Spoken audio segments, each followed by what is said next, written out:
Good evening, ladies and gentlemen out there in YouTube land. I am Deleted Scenes, human being American and YouTuber Ronin.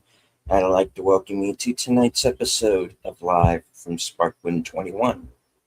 This series chronicles the 1990s cult classic television series Twin Peaks, which ran for 2 seasons on ABC. Its prequel film, Fire Walk with Me, and its 25 years later sequel series, The Return, which ran on Showtime in 2017, as well as the films of David Lynch and all of the multimedia surrounding Twin Peaks. Joining me on this odyssey, the superfans. Last call, Troy Pacelli. You are muted, sir. I don't know why. I wasn't muted a second ago, and I never touched it. His better half, Letters Network. Good evening. And the president of the Flappy Fan Club, Aged Boomer. Good to be here. Thank you for having me. Indeed. I'd like to say hello to a few people who've joined us here in the live chat. First off, I want to say hello to everyone currently joining us on X. Can't see you, but I know that you're there. Also want to say hello to channel member JPRPH1. My co-host on the Mystery Movie Night podcast, Enigma Severus. Swinging the big blue wrench, or the blig blue wrench, whichever. Channel member, tired midnight blogger himself, Curtis Shelby.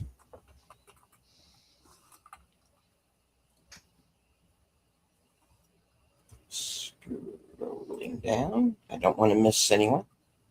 Faithful blue wrench channel member, the Bird Woman of YouTube. Watch out for her channel, Fluff Chick Productions. It's Con Cleary.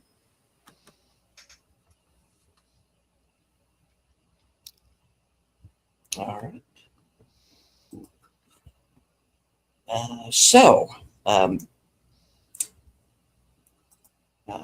Unfortunately, in the previous episode of Twin Peaks, we did suffer the loss of a major character. And we also did get the identity of the killer confirmed. Of course, at this point, as everyone knows, it was Laura's father, Leland, who's been responsible for, I can't say responsible, as he is technically a split personality, because he has been taken over by the evil spirit, Bob, and has unfortunately done in his niece, who is kind of Laura's look-alike, Madeline Ferguson. And this episode is basically the aftermath of that. And we also had another loss, if I recall correctly. Harold Smith is also confirmed dead at the beginning of the episode as well. Am I remembering correctly? That is correct. Right. I was going to say, though, regarding Leland, I suppose it's not completely inaccurate to say he has a split personality, but depending on how you look at it, you may look at it as true dissociative disorder, or you may see it as actual otherworldly possession. I come a little short of saying demonic possession, because Bob may not be a demon in the truest Judeo-Christian sense of the term, but if you think of demons and angels and being other dimensional creatures, then yeah, I guess it would be a kind of possession. So to the extent that he is responsible, I would say you're right, probably not. I'm curious. Do we consider Harold Smith to have died in the last episode, or did he die in the episode prior and we didn't see it because it was off screen? I would have to say that regardless of when his death occurs temporally, it doesn't manifest until it's confirmed. Until the dead body is shown. It's Schrodinger's hiding man. My theory would be he went that night after Donna and Maddie and James make their escape, and I got to think it was probably that night, and then he just wasn't found until Hawk goes up there to look for him. So, but he also messed with the diary, didn't he? Yes, well, he messed with a number of things, but he because yes, he did have the famous secret diary, and did his own editing on it, as I like to say, by ripping some pages apart. So they're kind of having to put the secret diary back together again, which already had pages ripped out of it, thanks to Leland, aka Bob, at that point. So, yeah.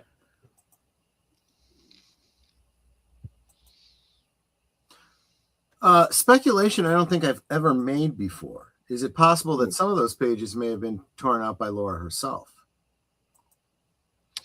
Oh. Mm-hmm. Before she gave it to, what's his name? Possibly, yes. And again, this is a knowing what we know now kind of stream. So we know that some of those pages turn up again in the, and it's probably worth paying attention to and mentioning in this before we start this episode, in the police station, in the bathroom, the men's bathroom. I think it's the men's bathroom. Yeah. Within the door, some of those pages are hidden. I believe we are to assume that those were put there by Leland. Mm-hmm. We'll see if that opportunity presents itself as we originally saw it.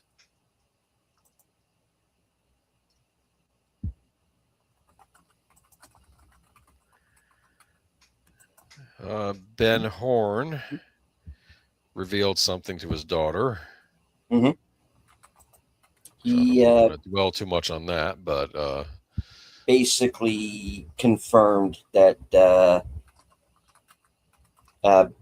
pretty much her worst fears: A, that he owns One-Eye Jacks, or at least did, and that he had an affair with Laura, which she already suspected, but she just got the confirmation. And of course, Ben, speaking of Ben, has been arrested at this point for suspicion of being involved in Laura's murder. So we have that as well. Which the police have no way of knowing. We know that that he is at least innocent of that. Mm-hmm. He is not an innocent man, but he is at least innocent of that particular charge. Mm-hmm. And the giant appeared again. Yes, he did. And whom we have now, since season 3, come to know as the Fireman. Mm-hmm. I like to give people a name when we have them. Yeah, it makes sense. I don't remember. Why is he called the Fireman? That's a very interesting question. That's one of those ones that we're going to debate why he's called the Fireman. But I would argue on the most surface level of that, he's someone who is trying to help with a devastating, destructive force. He's literally fighting a transdimensional fire, so to speak, in Judy and Bob. Chip- That's just a Troy theory.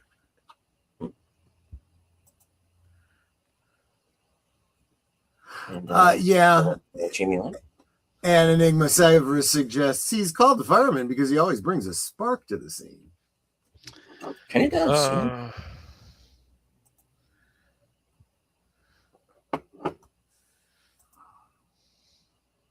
Interestingly, we also see images of fire and whatnot with the lumberjacks that appear like burned bodies. So we'll talk more about that come season 3. Mm-hmm. All right. Well, I say let's get started. If everybody will please join us over on Cosme. The link should be at the now bottom. I guess YouTube has decided on at the bottom of the chat. It's also physically in the chat itself. Please join us over there. I do want to remind everyone, of course, this is a watch party. There are rules that YouTube has involving copyright in the United States. We cannot air the show physically on the air without either having to turn it into a slideshow, stop it every 8 to 30 seconds and fill it up with commentary, or just put a bunch of watermarks over everything, which takes quite a bit of time to do. And we all have jobs. So, yeah. So what you can do if you are watching this live along with us is to simply go to the Cosme link that is in the chat. The show is available in its entirety, uncut and in viewing order on Paramount Plus. Should you choose to use that particular streaming service, or even better yet, get the physical media. So all 3 seasons are available either on DVD or Blu-ray. So there's we do recommend doing that. So. Yep. All right. Enigma says it's so nice to delete it to say rules when we really know they're edicts of insanity. Insanity, I say. Yeah. We don't make the rules, guys, unfortunately. Yeah. Well, and I would also say, even more simply than that, if you don't know the rules and you don't think through the copyright implications, if you were unable to read the words in the thumbnail, okay, yes, that say link to off-platform live episode stream provided in live chat, live being bold and underlined and italic, live tells you didn't show up live. I'm sorry, you're kind of on your own. So, yeah, and I'll be happy to reiterate that to anybody who gets cocky in the comments at some future date. And of course, welcome the channel member Geek Flag with Nate Knows, who's not here. Unfortunately, he is still at work. Hopefully, he'll be able to join us later over on Troy's channel for Sherlock Holmes. Yep. Which, if you stay till the end of the program on my channel, those of you who are watching on my channel, you will be automatically redirected over to Troy's channel. Likewise on my channel and Netter's channel. But the reason you will not be forwarded if you are watching on Aged Boomer's channel is because he tragically is not yet at 500 members, and I am making it my goal to get him those subscribers, the magic 500 number, by the end of July. So everybody, please, that is listening, check and make sure that you are subscribed to Aged Boomer so that we never have to, worry about being transferred to the next stream when we're watching on his channel. Thank you. And for those of you who have alternate IDs, please make sure you're subbed with all of them. So for all of you that are carrying around a Chalfont or a Bob or a Mike, make sure that they subscribe as well. Okay.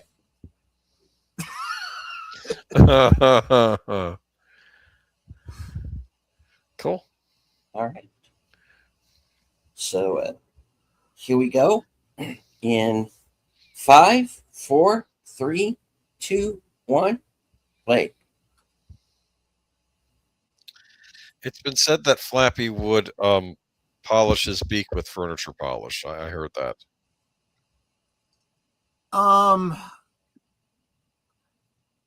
I mean, he'll say polished. I'd say sniff, but 6 of one, half dozen of the other. He had problems, but He don't we did. all? Oh, that's true. Twin Peaks. To be fair, he didn't have the same level of problems that Laura and Maddie had. Just saying. Or Leo. Well, Leo kind of made his own problems. I'm sure his daddy beat him when he was little. Leo. People use that as an excuse for people, and I'm like, that makes it even worse because you know how horrible it is, and you chose to go out and be the same way. I say that because the Joker said that once on Batman the Animated Series, and it turned out it was complete BS. Yeah, just saying, oh, yeah, my dad broke my nose when I was 5. Yeah. Joan Chen.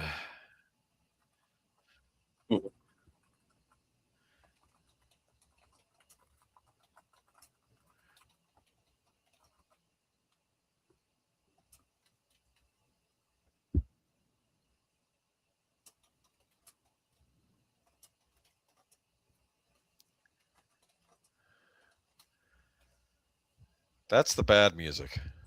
Yes, it is. It's interesting you point that out because the music is so much a part of this show. It really does set the mood. Okay, for you. they just showed the outside of the house, and for some reason, the house actually looked evil. Yeah, because it's a colonial. It's a similar build to like the Amityville house.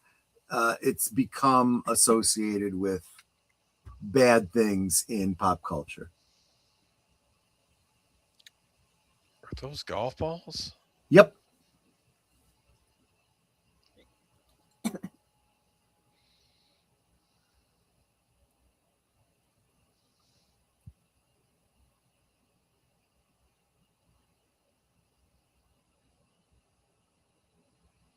You must have fairly high ceilings to be able to do that. Yeah, and what is he hitting? He's chipping golf balls into, I'm assuming, a wall.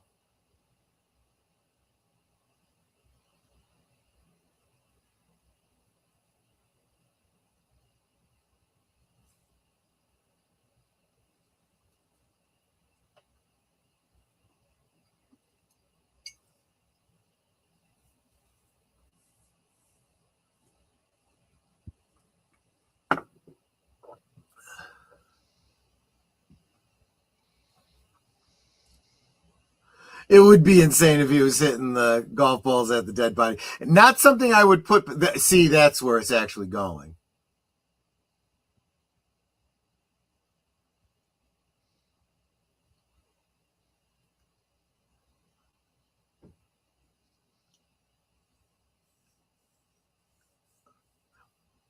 But the truth is that even Bob is going to be at least a little bit reserved in trying not to get caught.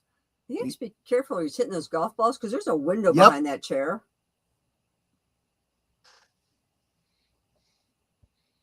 But yeah, that gets across that Bob is completely in charge right now.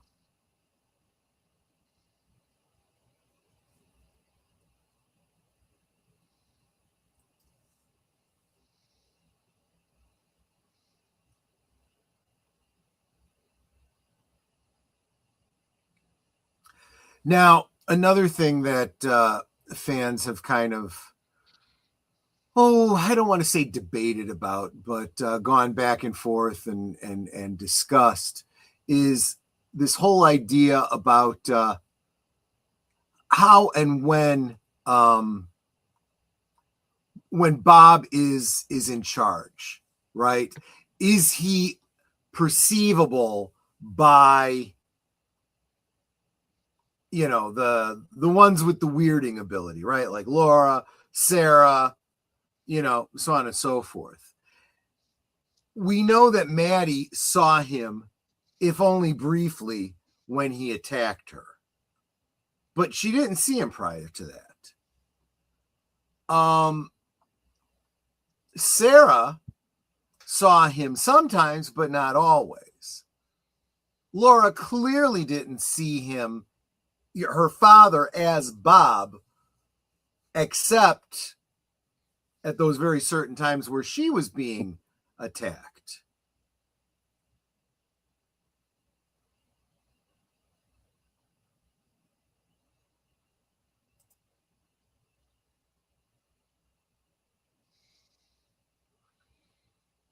He does.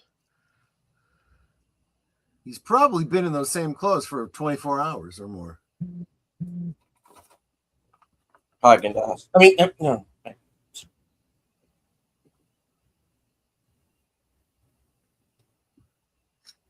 Yeah. Good point.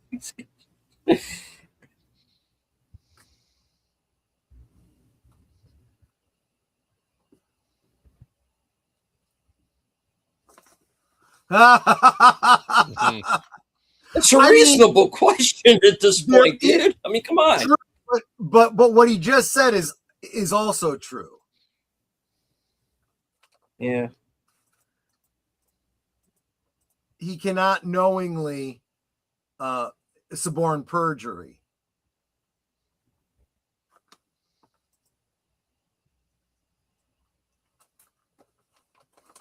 Well, we can't tell anybody that.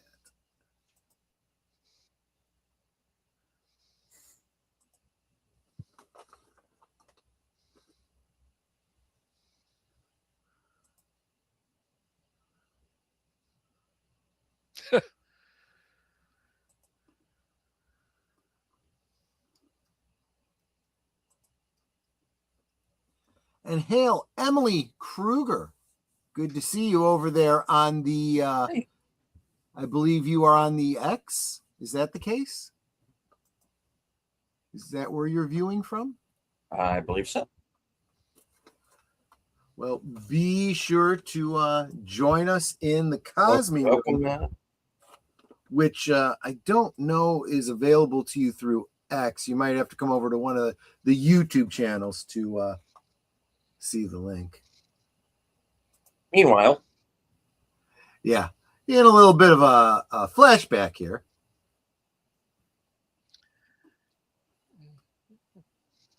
I don't feel he's getting the full prison experience. He needs to have a roomie named Bubba. Well, he's not really in prison so much because he hasn't been convicted yet. He is in holding.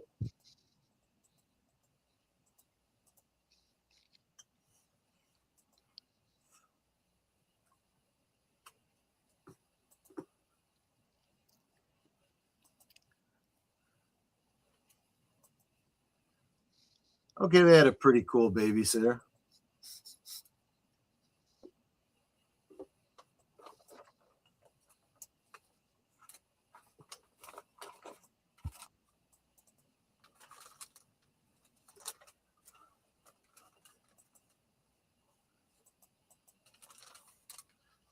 You know, we can get this on TikTok now, lady.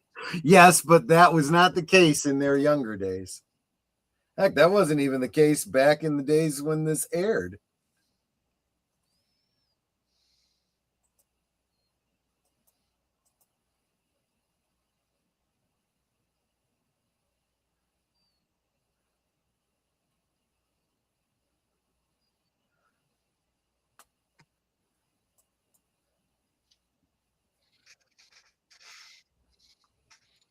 I forgot she was in this. Yeah.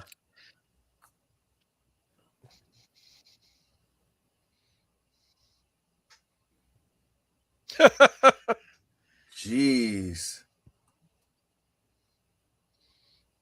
They even have the same hairstyle.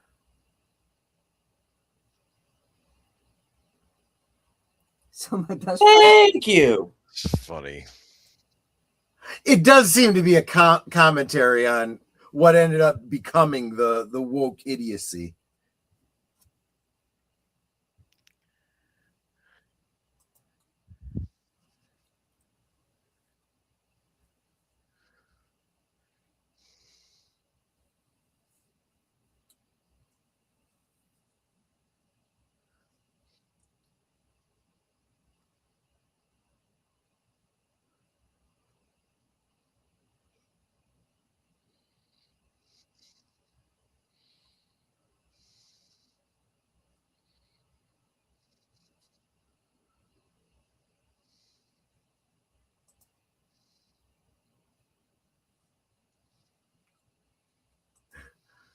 I don't think he knows much of anything right now.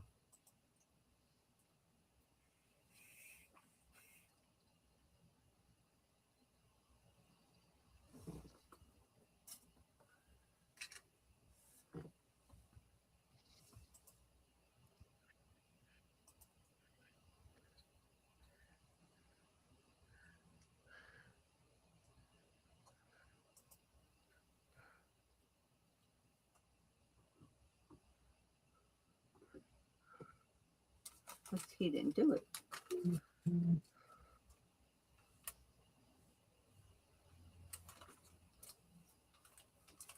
I mean, when you thought it was the Canadian, you had no problem going and killing him. But the idea that it might be Van Horn.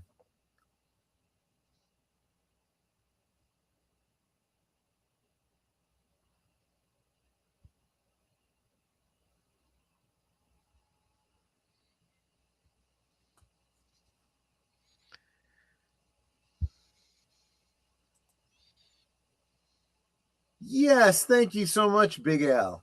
We absolutely are.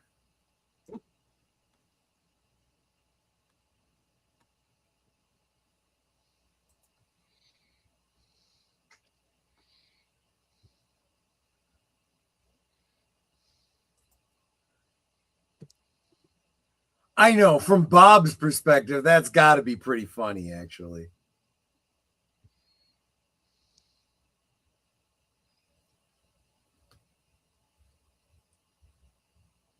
Crazy bastard.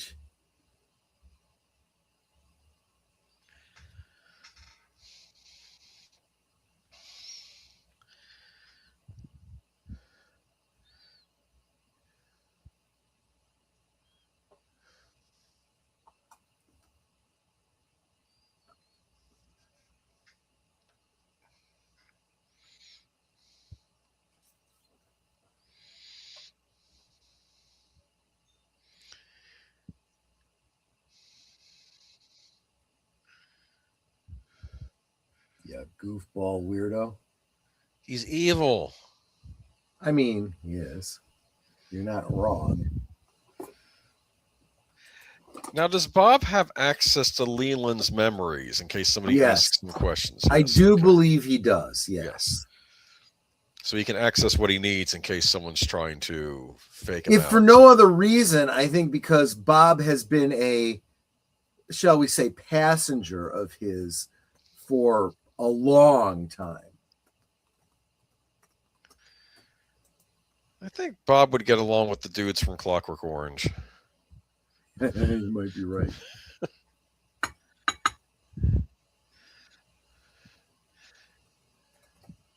Oh no.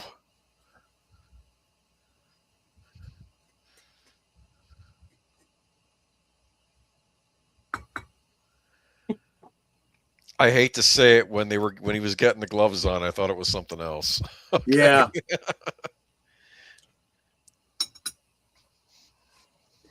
First, I thought he was going to give him a. Yep. That's what Boomer was saying.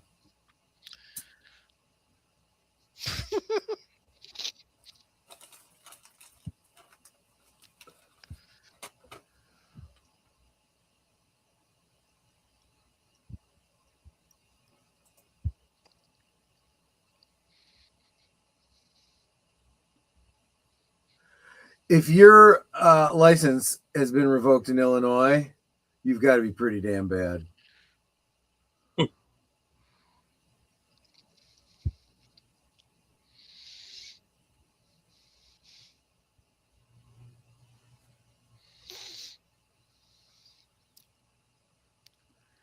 It is like Jekyll and Hyde. That is true.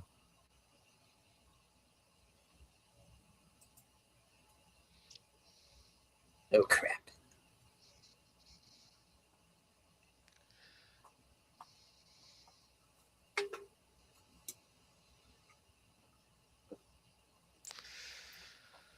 Ah.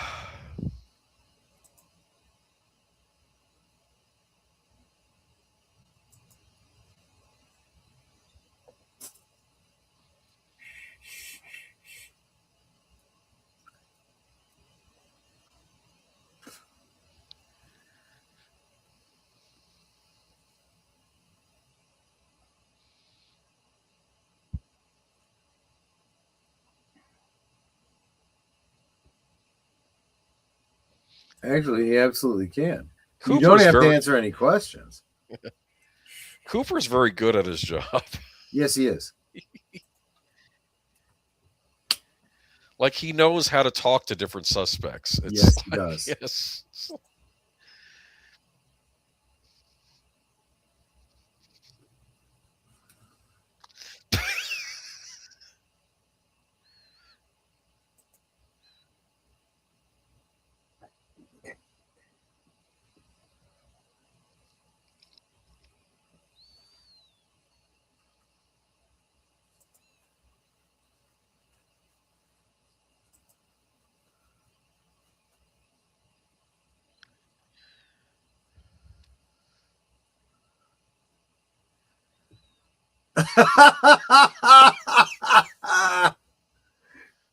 I mean, that's probably the most honest thing that he's ever said.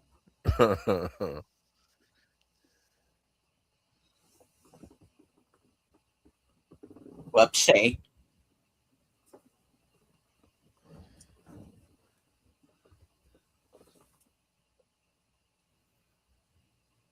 And also not helping Ben's case.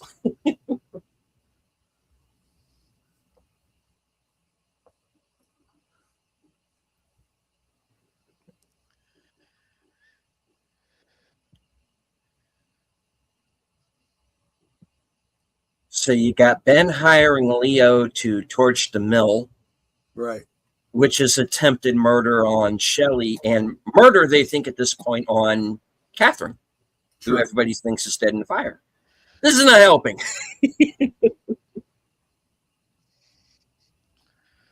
Plus, setting a fire in an area that's probably heavily wooded. That's not good. I mean, And as we come to find out in season 3, basically messes with the entire economical structure of the town.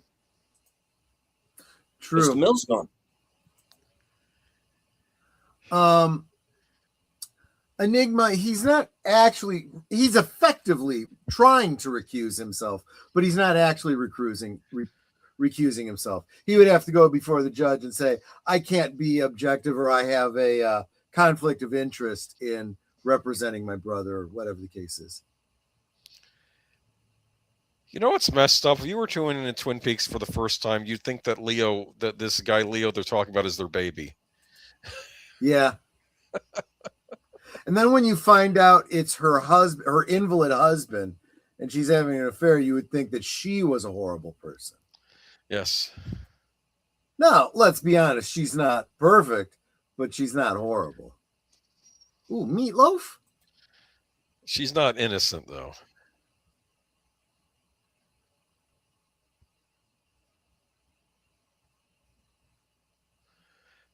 Wow.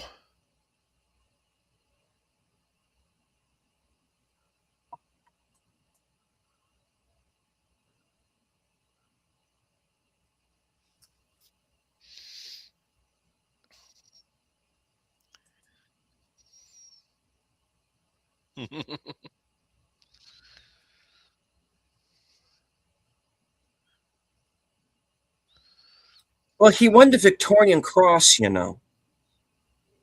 Different film. Right. Sorry. Right. Ernie looks like an Ernie, doesn't he? Kind of. He does. I mean, I'm just saying. That's one way of saying it. That means he rips people off, right? I'm sorry. Yeah.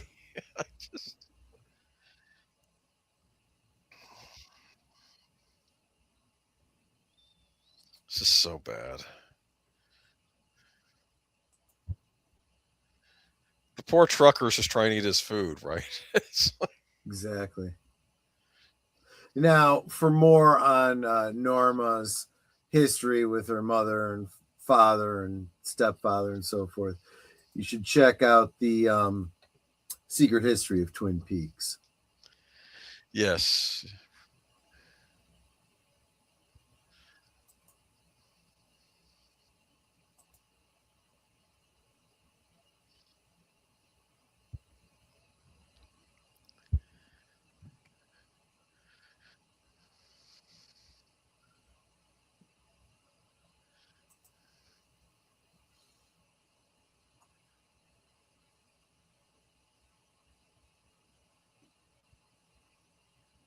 I think the Great Northern is the only hotel in the area. Yeah, it's not that big a town, so it really shouldn't have more than one, grand hotel. Shouldn't even have the one grand hotel. Well, I'm sure there's tourist destination, right? Great outdoors. Now Yeah. she knows her mother married a gambler. Which isn't such a bad thing if Wow. he's actually good. Uh-oh.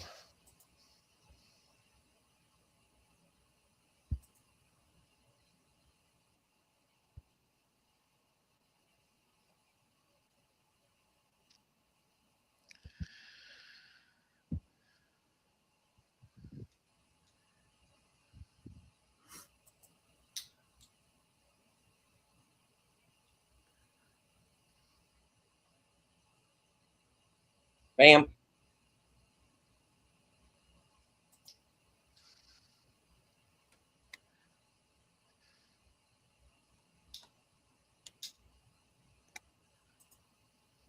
Random red shirt.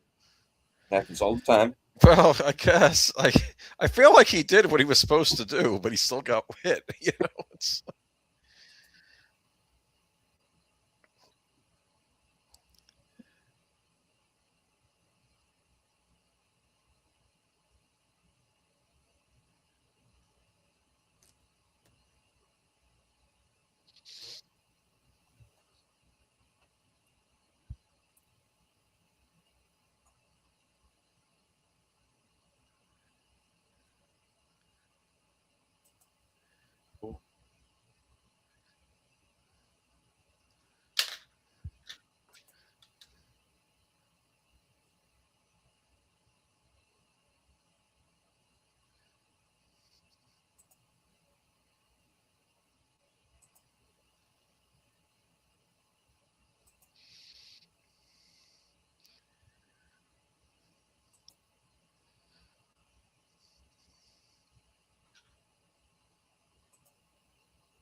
Still doesn't explain where you were or what you were doing.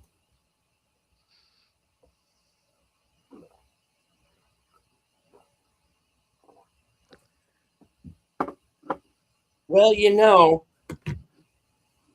everyone has light. And when you show that light, there is light within you. I'm sorry, our former vice president said words to that effect. right. I don't think she knew what she was saying. I don't think remember she that ever quote. knows what she's saying.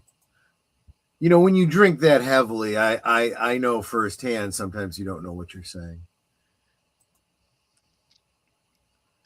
Binoculars. Oh, Pete, thank God, sanity.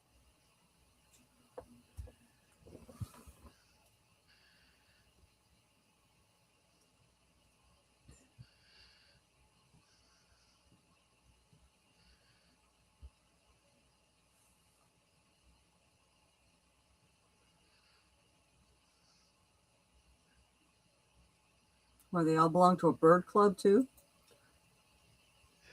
If you live in a place like Twin Peaks, it probably behooves you to appreciate the finer points of nature. Florida has birds.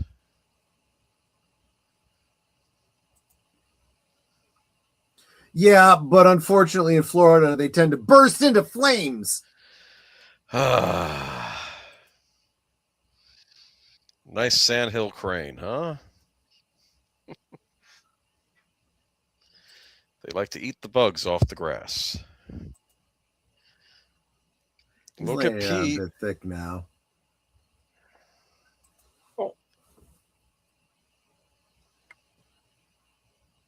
Oh, they're talking about Josie. Josie, Sorry. yeah.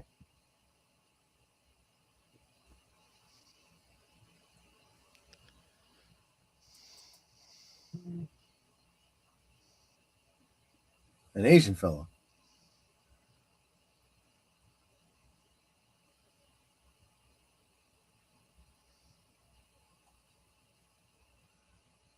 A lot.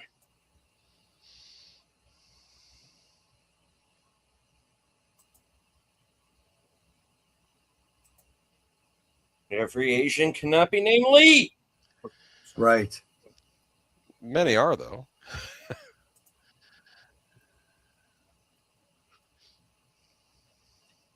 Things just gotten worse.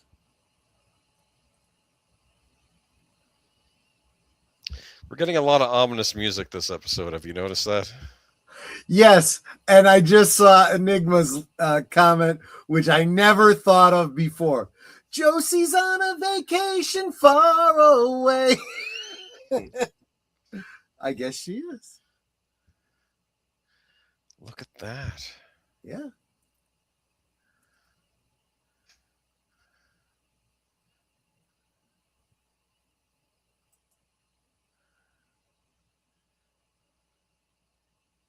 Man down. Oh boy.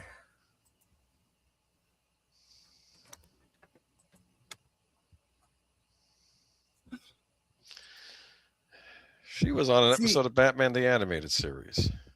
With Andy at this point, I would be wanting to check his blood pressure, his sugar levels.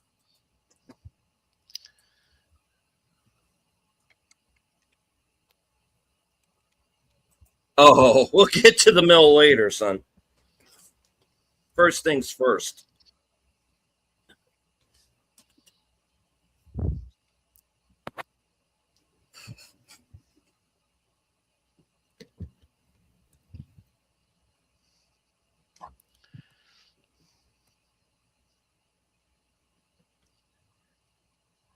He's like the Joker.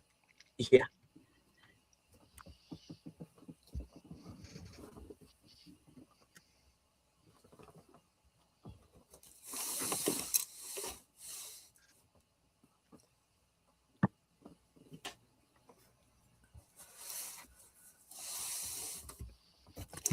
This is Pete being a little sadistic, but Yes. I think he earned it. Oh, absolutely.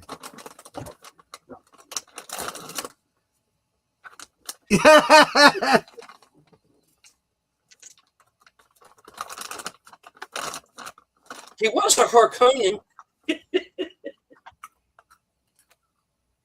True. Oh, boy. He will probably have woven.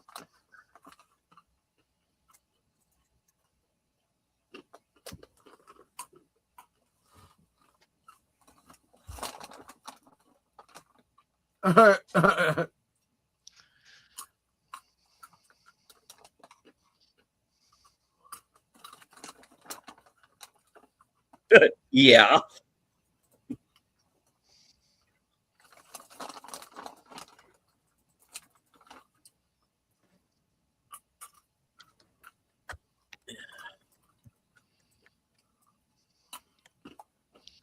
It took me so long to fully understand the implications of him saying she set me up.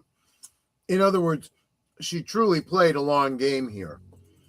Her hiding after the fire and her dealings with Japan, Mm-hmm. all to put him in this situation and screw him out of the deal. And now he doesn't have a pillow.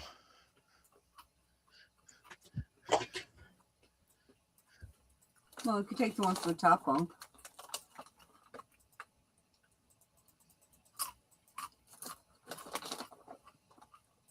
Meanwhile,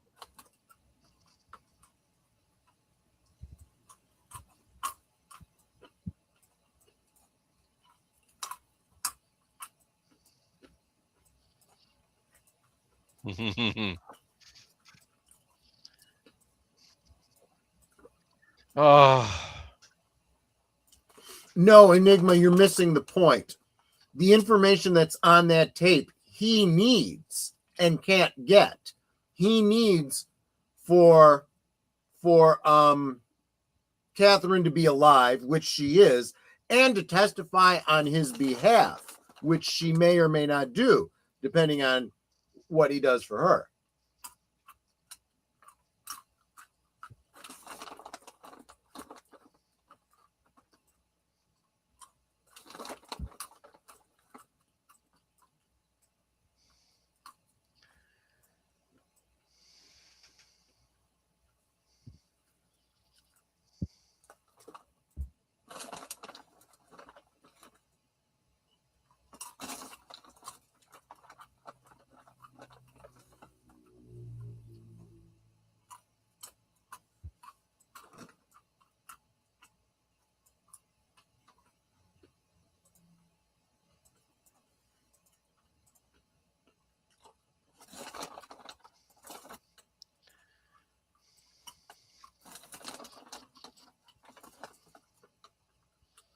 Right, that's true.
did you think it was going to work?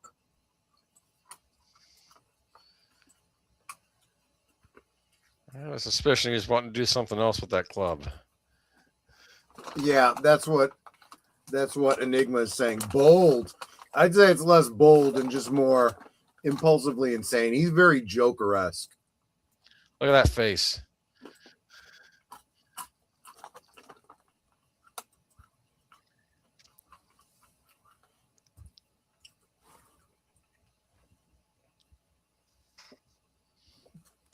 In terms of various alignments in Dungeons and Dragons, Bob would absolutely be chaotic evil.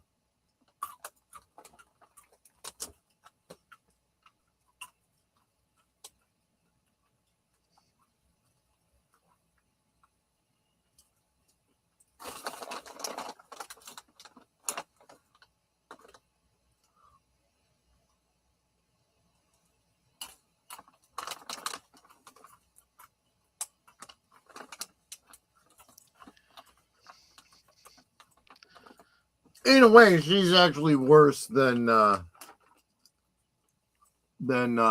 Lucy. Lucy. Yeah, I almost said Kimmy again.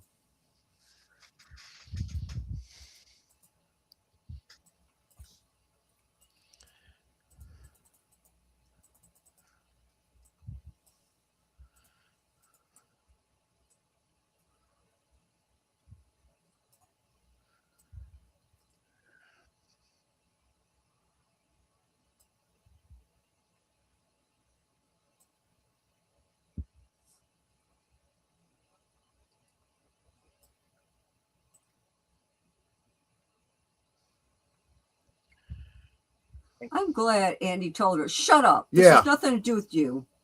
And they were both in agreement on that one.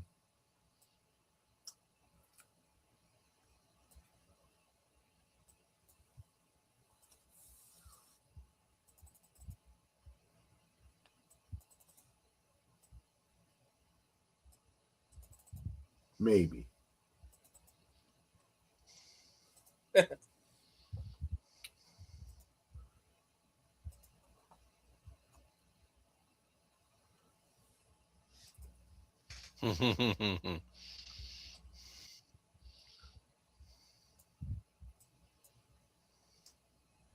Wow.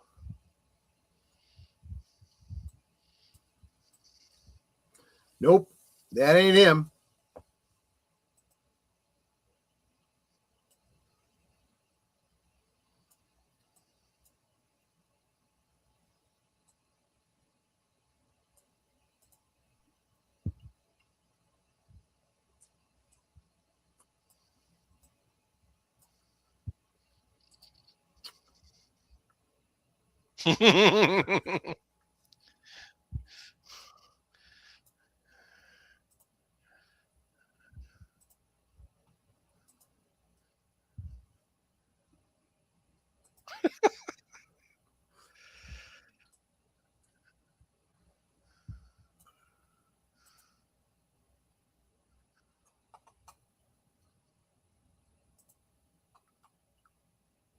Nice going, Jerry.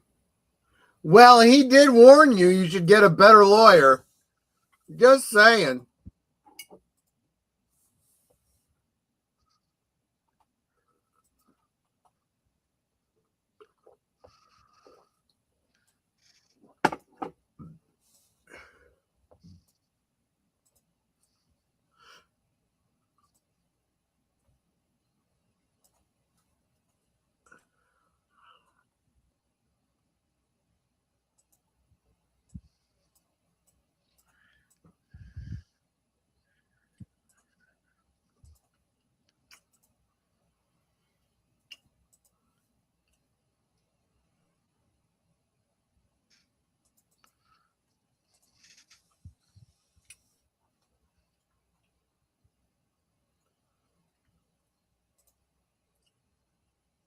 Mhm. Here's the thing, and this might seem to be counter to what Cooper says in the first episode. He said this is my case, basically invoking federal federal law, right? Because it's an investigation over a possible serial killing in multiple states. However, the specific charge against Ben Horn is a local charge for a local murder. Federal government doesn't really have the right to supersede the local police on that. This is actually preeminence working the way it's supposed to. This isn't the way it works in real life, but it's the way it's supposed to work in real life.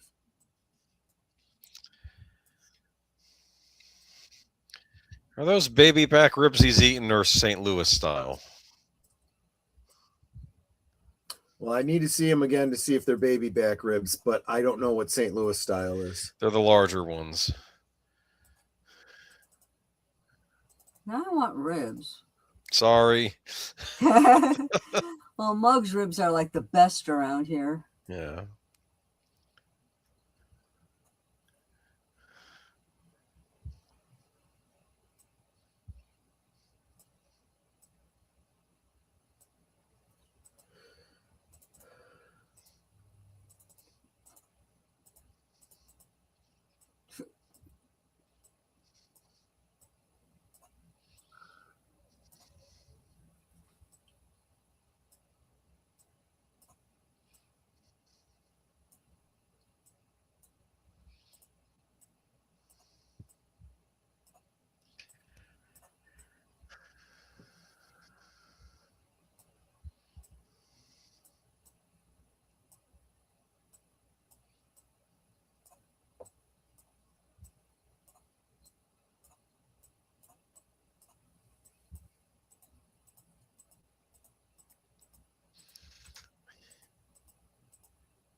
I'm looking at Hank's tie. Is that a The domino. dice?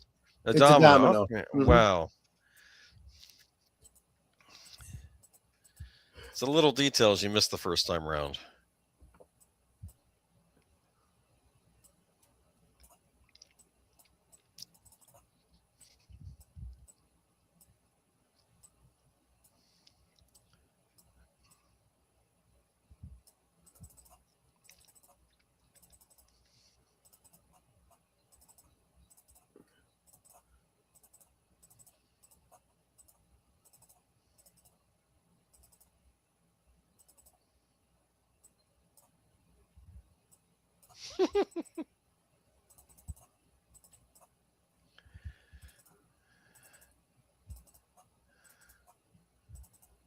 Is that what I think it is?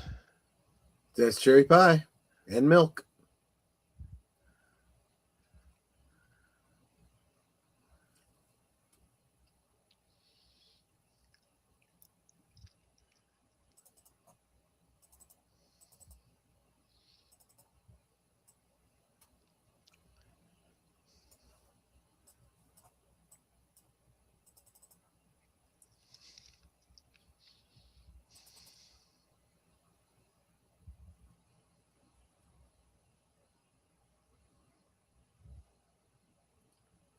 Yeah, I'm not answering the door without a gun anymore.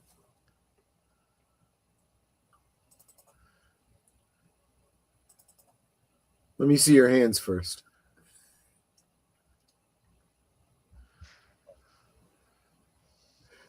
No, it was a wood tick.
And this is the other decision that Bob makes that makes it very obvious that he isn't. Well, we know he's not stable. We know he's reckless. But he's also not that smart. When and this is where we make the divergence from real world serial killers. Usually real world serial killers are psychopaths that have very thought through methodologies and are very analytical. And it takes very little thought to realize if someone has been arrested for the crime that you are guilty of, maybe you don't commit a crime while that person is in prison or in lockup under surveillance. to prove that he couldn't have done it, right? Mm-hmm.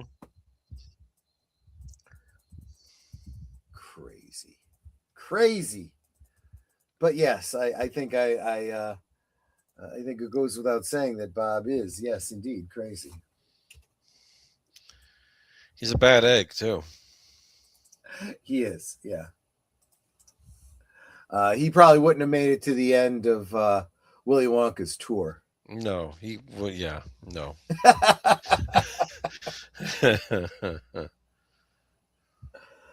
But that was a pretty straightforward episode, though. There wasn't a whole lot of woo-woo there, right? If you go on the with the perhaps the assumption, if you go on the premise that Mike really can sense when Bob is near, then he's functioning as a good,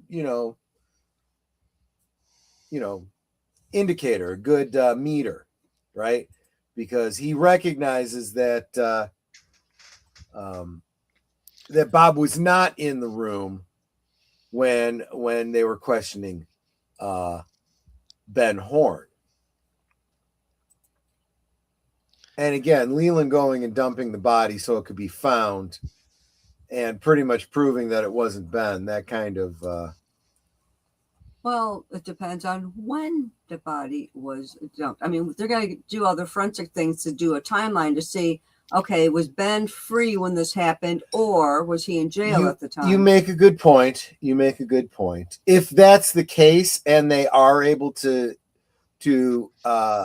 ascertain with that level of specificity, then it would bear out that that the body was dropped there after he was already in prison, at least based on the and again, I shouldn't have said prison, I should have said in lockup, detention. We saw the timeline there, and we know that he'd probably been in the lockup for about 24 hours by the time Leland pulled off to the side of the road. He still had the body in the car, and then he dumped her, and then it was that night that she was found.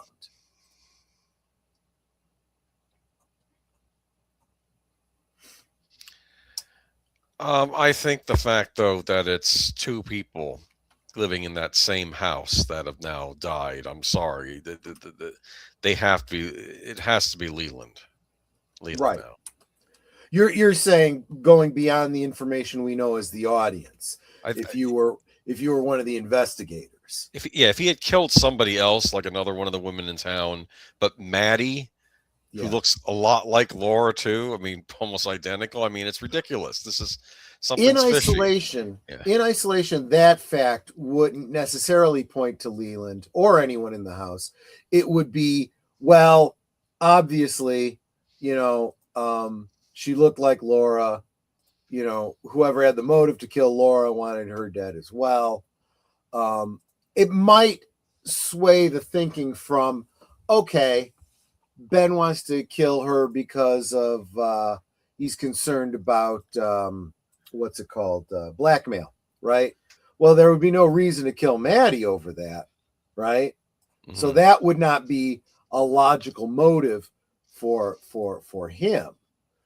So then you start going, because she looked like her, then you start thinking irrational motivations. I'll tell you, just as much as you might look to Leland, you could also look at Dr. Jacoby with that.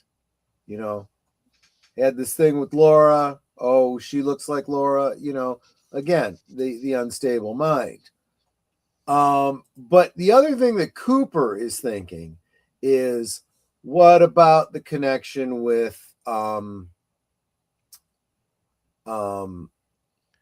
help me out here. What's her name down south that Leland was seeing when he was, in quotes, away on business?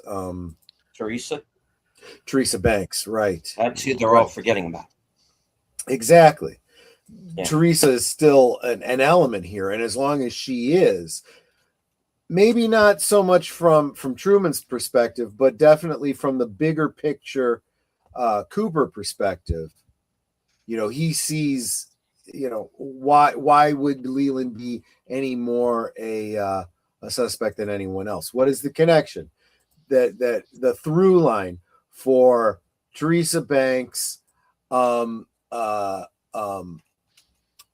Pulaski, Laura Palmer, and now Madeline Ferguson, right? What is the connection between all of these? Yes, it's very clear. The connection between Laura and Madeline is they're played by the same actress. I mean, they're related and they were in the same house. But, and I think that Cooper already has Madeline aside, he has made the connection through the Flesh World magazine, Ronette, Laura, and Teresa Banks. So,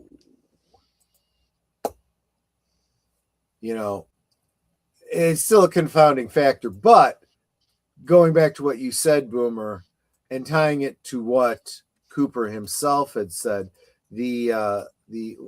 actually, I'm not sure his exact words. The noose is tightening, or the road is narrowing, or something like that. The evidence is piling up, and they're getting closer and closer to solving this puzzle. And okay, I'm not actually changing gears here, but I am changing perspective in how I approach it. We all know, we've talked about it many times here, that Lynch did not want this murder solved. This is not the narrative he wanted to go with. He wanted this mystery to remain open. And I'm not sure if he means that in terms of, well, he's got to mean that in terms of everybody. He was never going to let the audience know blatantly that Leland was the host for Bob. We all knew it was Bob. We just didn't know how and who, with whom Bob committed the crime. So it makes me wonder if his original idea for Bob would have been more intelligent, more calculated, not making a foolish mistake like this, like I just pointed out.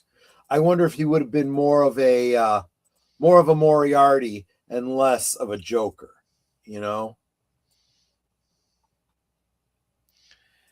But we already are going to get our Moriarty in a little while. Good point. So it makes more sense that I had not actually considered that before. What if the character of Wyndham Earl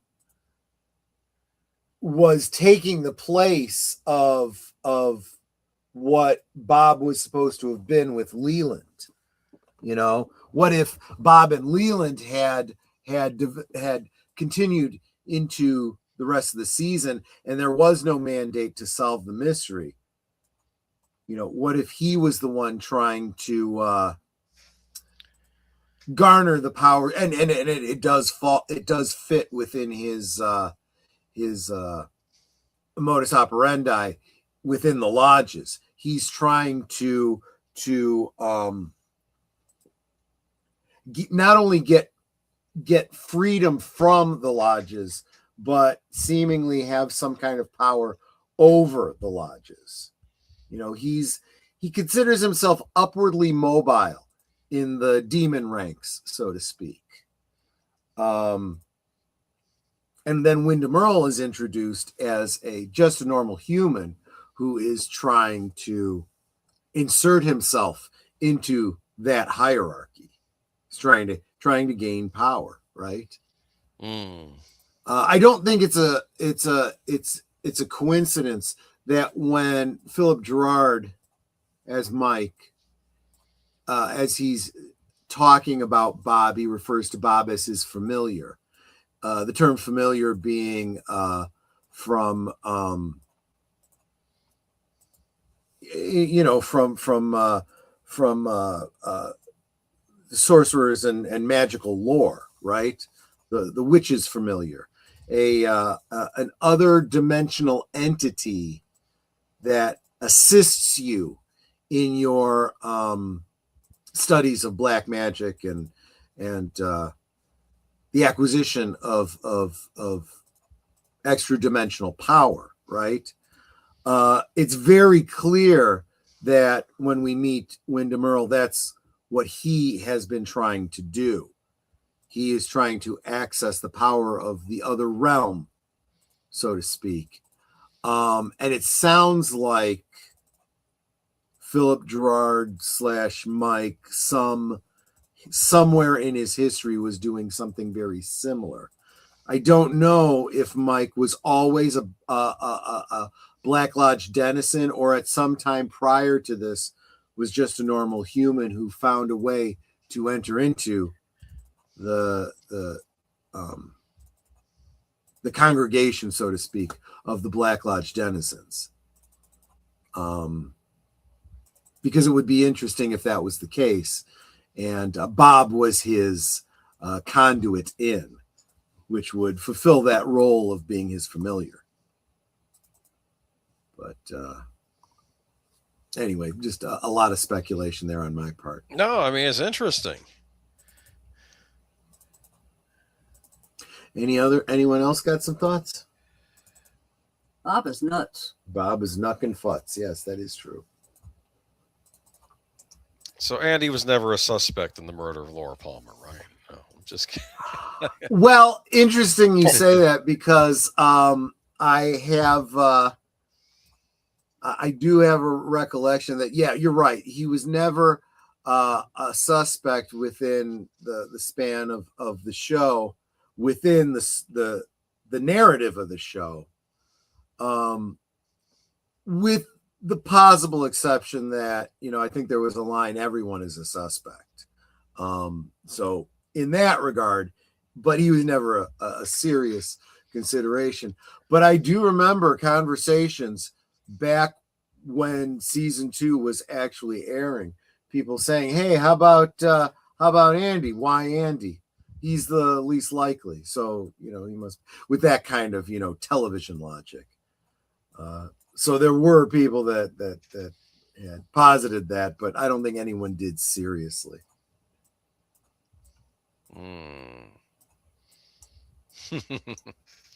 I mean, yeah, no, I get what you're saying. Well, he is the least likely suspect. True. That is true. I'm not disputing that aspect. Do you think when he saw Lucy with the baby, he thought, wow, did she have it already? That's exactly what he thought, yes. Yeah. Not smart. Okay. It's fine. I do understand it, right? Your reaction based on a more emotion and your anxieties. You see your girlfriend that is pregnant, suddenly she's holding a baby. Oh boy, right?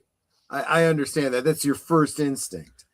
I think the fact that it leads to him passing out, like I said, that's not normal behavior.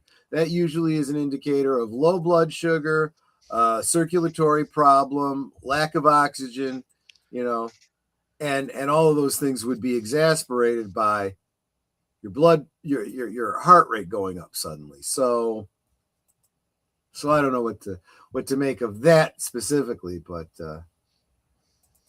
yeah.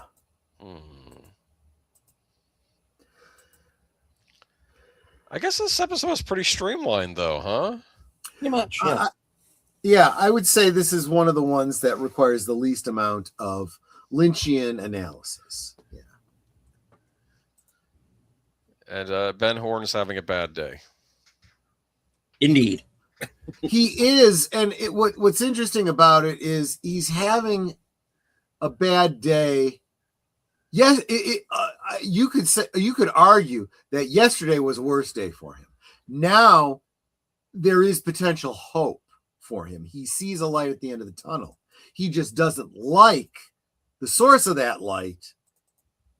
And now he has to choose between, getting out of a murder sentence and giving up a fortune.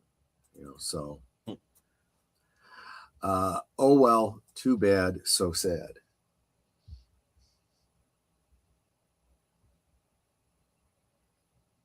All right. Well, I think that's going to about wrap it up for this episode. Yep. We'll go one time around the horn. Boomer, what do you have coming up? I will be on Friday Night Last Call this Friday. Troy can probably say more about that. And then we'll have Geeky Geezers on Sunday. And I have to get the story to Troy, but looks like we have some maybe good Batman news for a change. So I will let you. I'll believe it when I see it. Okay, that's fine. I get you. I can. It's okay to be skeptical, right? So yeah, that's all. Yeah. Okay. All right, Troy. Well, you guys know that every weekday at noon Central is Liquid Lunch. Excuse me. Tomorrow is WTF Wednesday. I've already got one lined up, and it's going to be a scorcher. Tonight, join us immediately after this stream on 3 out of the 4 channels here. Just stay where you're at. You will be auto-dramatically teleported to Victorian England for the next in the casebook of Sherlock Holmes, The Creeping Man. And then, yes, as Boomer alluded to on Friday, big last call. Going to have a very big panel with a lot of other YouTubers you probably know. Hope you can join us to hear the news updates and so forth that came out of ICC Con.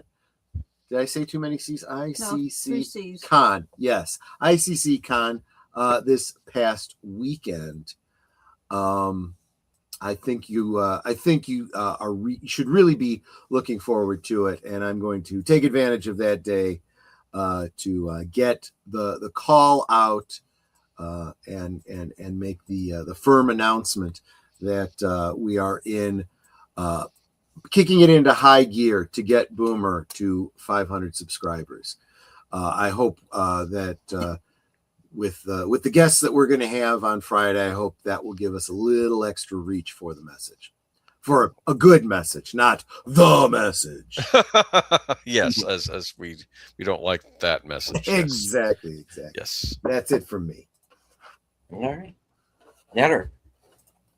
Well, let's see. Right after this, I will be joining Troy over in 221B Baker Street as we watch another exciting episode of Sherlock Holmes. Thursday, over on Thursday Things, my special guest will be Robert James. He is the writer, producer, director of 15 Days, which we saw previously on my channel. And one lucky winner at that point won a poster, and that was Geek Fly with Nate. And this time, we're going to be watching his film noir called One Step Ahead. And one lucky winner will get a autographed copy of the DVD. But you got to be present to win. Let's see. Then Saturday, over on my channel for Retro Cinema, we'll be watching the movie Heroes with Henry Winkler, and I believe it's Sally Field as the female star. It's a dramedy. I mean, I'd say more drama. But it's a really good movie. I'd seen it a couple times years ago, but I remember it being a really interesting film. Let's see. And Sunday, Geeky Geezers, I am the one and only Geezette. And then that brings me back around to Tuesday, where I will be right back here with y'all.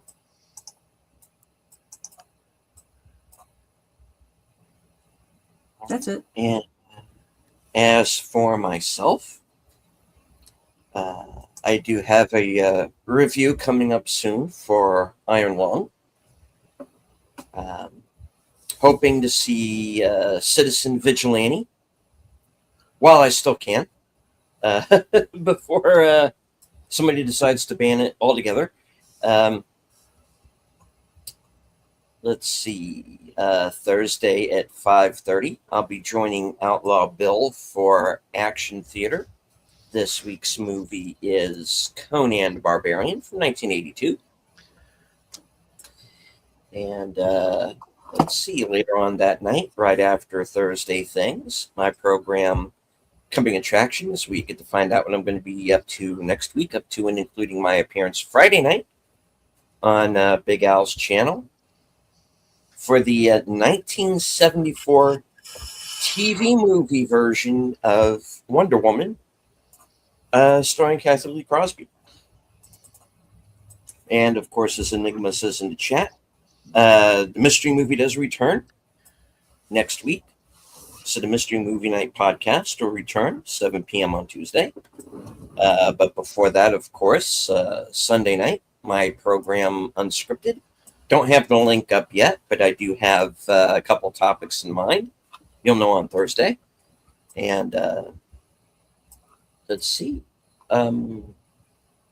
Later on that night, right after Kiki Geezers, this next episode of Reserved Seats, I'll be joined by first-time guest, Fanzine Vids. Oh, cool. Host of the Physical Media Show. Yes. So, yeah, that's pretty much what I have coming up.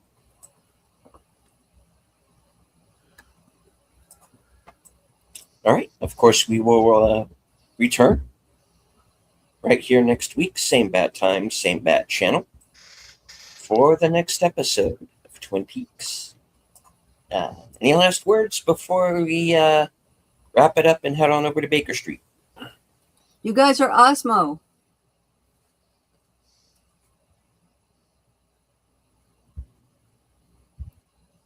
All right. And as I always say at the end of every show,